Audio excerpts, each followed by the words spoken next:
ராமதாஸ் தன்னுடைய கட்சியை பலப்படுத்துவதற்கான எல்லா முயற்சியையும் ஒவ்வொரு தேர்தலிலும் எடுத்துக்கொண்டே இருப்பார். ஒரு தேர்தல் கூட விட்டு வைக்கவே மாட்டார் சார் அவரு.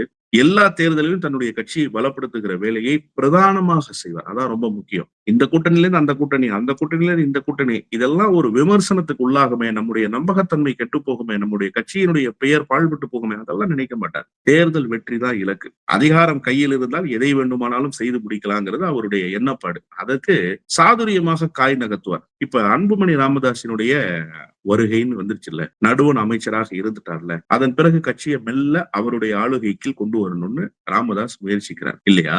ராமதாஸ் சொல்லித்தானே அவர் இந்த பொறுப்புக்கு வர்றார். ராமதாஸ் சொல்லித்தானே கட்சிக்குள்ள அவருடைய வருகை, அவருக்கு உண்டான அந்த வாய்ப்புகள், இதெல்லாம் ராமதாஸ் சொல்லித்தான் நடந்தது. ராமதாஸ் இல்லாம நடந்திருக்காது. 2014 தேசிய ஜனநாயக கூட்டணி, அது யாருடைய தலைமையில் அமைந்த கூட்டணி? அன்புமணி ராமதாஸ் தலைமையில் அமைந்த கூட்டணி தான்.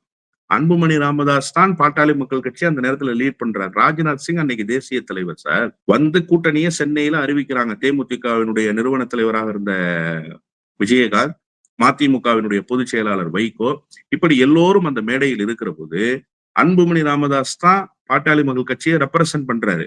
என்ன நிலைமை? ஒரே ஒரு இடத்துல மட்டும்தான் வெற்றி பெற்றார்.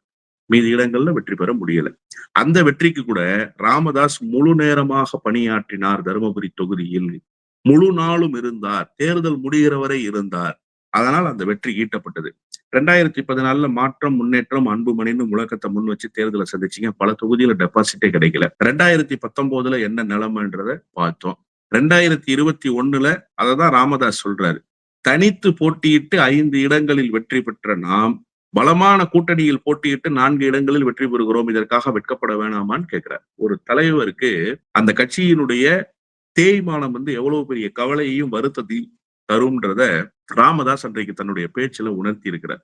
அப்போ உங்களுக்கு கொடுத்த வாய்ப்புல இந்த கட்சியை ஒரு படி மேல ஏத்திருக்கீங்களா? 1 இன்ச்.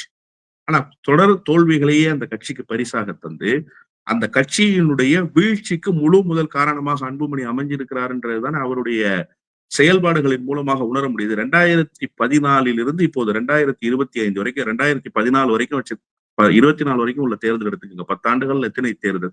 எல்லா தேர்தல்களிலும் பாட்டாளி மக்கள் கட்சிக்கு வீழ்ச்சி தானே. என்ன வளர்ச்சி இருக்கு?